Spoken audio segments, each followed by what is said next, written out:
today I was like, you got to get on and talk about sister wounds. So obviously someone somewhere needs to hear this. So here I'm talking about it. So the sister wounds. We talk a lot about toxic masculinity and how pervasive and harmful it is for not just the women in these men's lives, but also the men themselves, how it perpetuates these inaccessible standards of beauty and what a man is and what a woman is and energy and all this BS that's arbitrary and rooted in systems of oppression. But we haven't really talked about the feminine side of that, and that is the sister wound. So if you're into these energy woundings communities and things like that, spiritual communities, you've probably heard of the witch wound or the mother wound. The sister wound is one of the hardest ones to really deal with because it is a collective wound. It is a collective ancestral heavy energy around this idea of women coming together, and we've been taught that we can't trust other women, or we're feeling unsafe around other women. And when I say women, this includes female presenting persons that may not identify as one way or another, but anyone feminine passing. And there's some sister wounds that they tell you that you're not safe because they're gossipy, they're catty, they'll stab you in the back as soon as they turn their face, they're two-faced. I growing up, I was always told girls are mean. It's much easier to be friends with boys. They'll always say what they mean right to your face. Girls will just kind of back talk, like behind your back and stuff. You always know where you stand with boys and stuff like this. And this is things I've internalized all my life too. So I always had more guy friends than girls growing up, because I didn't trust women as far as I could throw them. And I can't throw very far. So, this is something I've had to work through a lot, especially in the last 2 years, because I was pretty okay on Long Island without a group of female friends or whatever. I was in the thick of it, rearing children and whatever. So I didn't really have a big friend group anyway. But moving up to upstate New York, I started my business, which is tarot card readings and then eventually Vampire Witch, providing sessions and whatnot. And I stepped into a spiritual community that is pretty female dominated. Like there's men in it, obviously they're very talented and they're there and they're very valid, but it is mostly women. So stepping into this community and having them reach out with both hands and say, welcome, sister, was jarring at best and really quite scary to me because I never had that and I never experienced that. And I had to unpack a lot of these wounds and these beliefs that I found were directly related to internalized misogyny and beliefs of what like a woman should do, or what they're meant to do, or they're being too big, or they're being too small, or like all these arbitrary things that have been internalized through ancestral wounding and it's just growing up in the society we grew up in America. So like sister wounds, the symptoms thereof are usually jealousy. Like if you find yourself a little more jealous of other people, because jealousy is actually just resentment because you don't have what they have. So jealousy is a lack mindset, and also perhaps you're a bit gossipy yourself. Maybe you're like judgmental about the women that you come across in your passing. Insecurity around being with other women, being vulnerable with them, or anything like that. That's a sister wounding. And the hallmark example I can think of is almost everyone. It's like 90% of the people I talk to, in like the school setting for my kids. I have 3 boys, and 90% of the people I talk to, if they have daughters, they ask me, you have 3 boys? I say, yeah. And they say, oh, you're so lucky. You don't have any girls. It's a big sister wound. And that's it's repeating that cycle for that next generation, because girls are hard, girls have an attitude, they're like mean, and they're just hateful, and this is that and the other thing. Like, that's normal for girls. And, we perpetuate it. And, they're emotional, they have hormones that drive them crazy, like boys don't. Yes, they do. They do.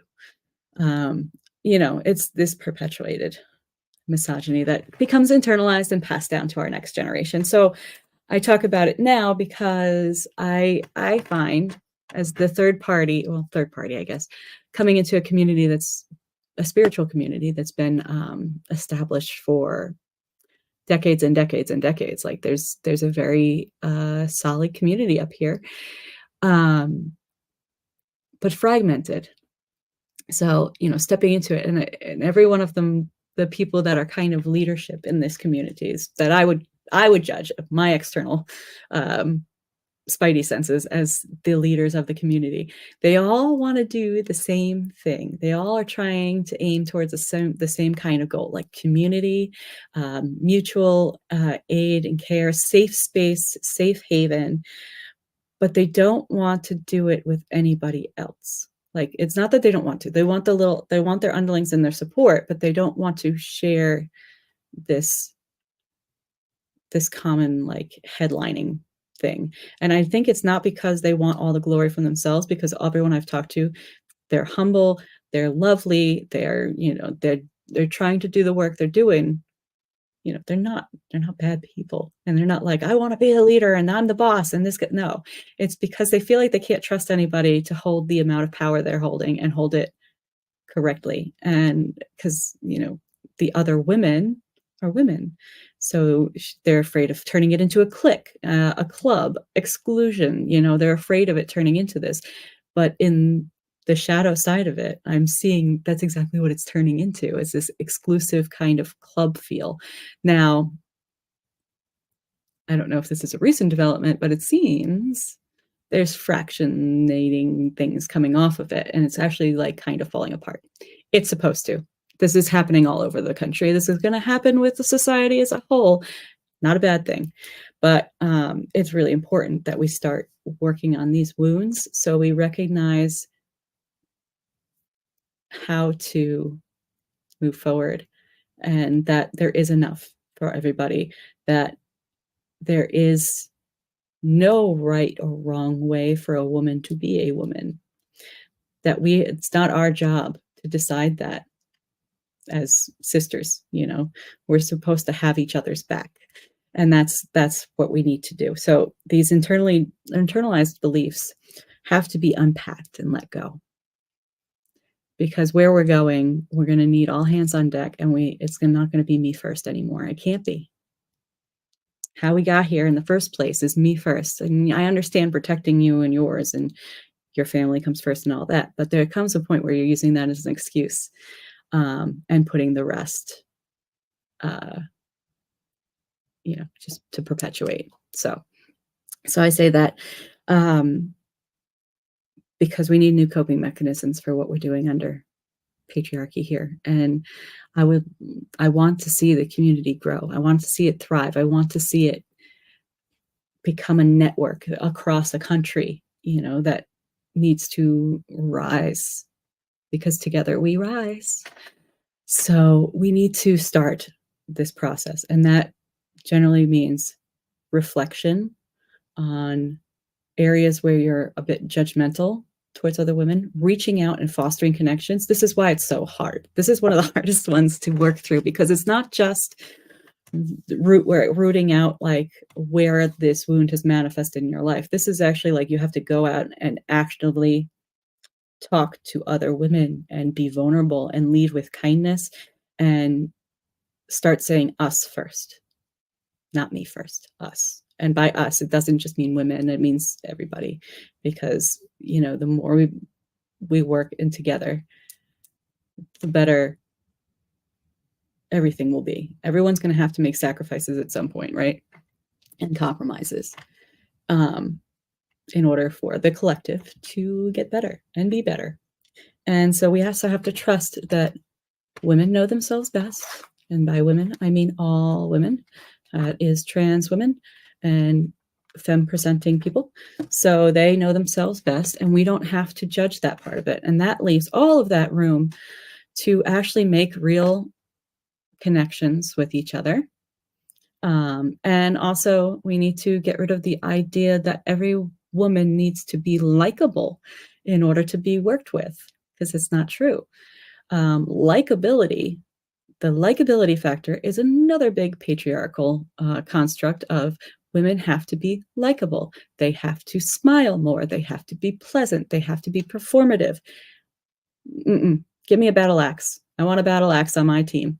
So, we have to start putting away these notions that, I also see this in the community too, that it's like they want, and they'll bring people on board. They'll welcome them like they did me with open arms and everything like that, until those people kind of are either like rude or, annoying, or like their personality just doesn't mesh, right?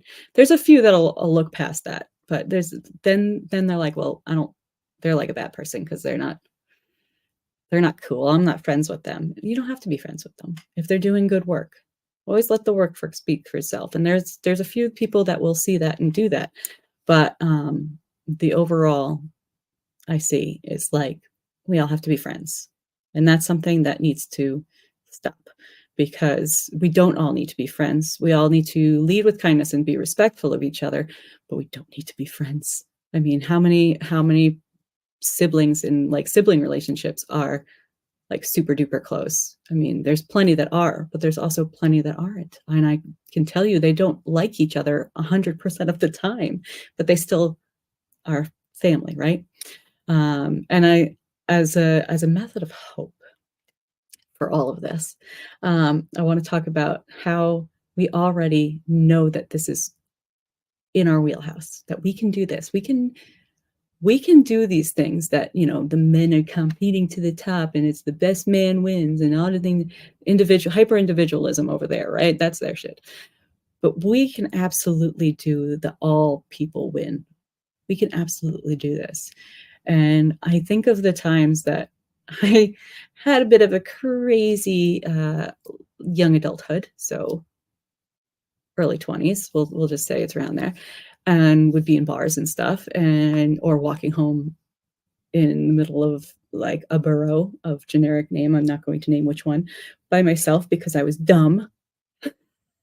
And you get these experiences where either there's somebody like creeping on you, like a man following you, or you're in the dance floor and there's hands, and I can tell you 99% of the time, if you spoke to a stranger, like a woman, and said, look, there's a person and he's up my butt and he's really creeping me out, they will become your best friend, become your girlfriend sometimes, chase that person off, get the help. They become your sister. So I know it is possible. Also, there's a whole like if you've ever been in a bathroom bar and with all the drunk girls, drunk femme people, it's a big love fest in there. So like we can do this and we want this and we do want this. It's just really hard to get past sometimes, that feeling that we are not enough because somebody else is being so loud and getting all of the things. So why them, not me? Instead of saying, go girl, I'm going to get mine over here. So the community needs to wake up a little bit. And that's why I guess I was supposed to be talking about it. There was the other issue of like, everybody has stuff. Men, women, non-binary, all people. We have our stuff. But I have some insight into how this next 20 years is going to play out. And, it's a mess. It's going to be a mess. And it's got to get worse before it gets better. All that. But the main thing is that community has to start being us all first, and that's all of us. And if one of us is starving, is being bombed, is being murdered at an exponentially high rate, all of us are. And that's why these things that are named like sister wounds and stuff and sound so are very, very important. And this is also why I'm starting this, talking on Facebook, because I feel very strongly about this. And as a woman with white privilege, because I have that skin color, I need you all to listen to me and say that this needs to change.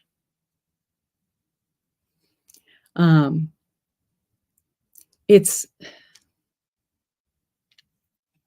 let me pause. I gotta pause because I gotta think diplomatically. Oh, my thing went out.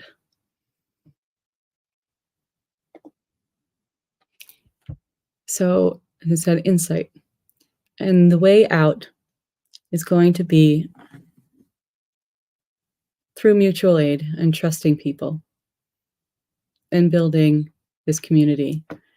And this is when I say, look to your BIPOC, LGBTQ, Indigenous communities, because they have been predicting this, all of this, the entire time, you know. And white feminism has been actually detrimental to their causes and has knowingly like used them to further it, further the feminist cause, and then vehemently discard them as soon as it was made enough for white women. So my effort in this is also to promote understanding that I understand that I am a person with privilege.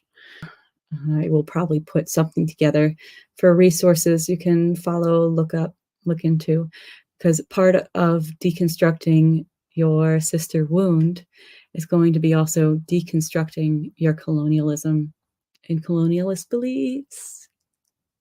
You're welcome. So all very important, and that is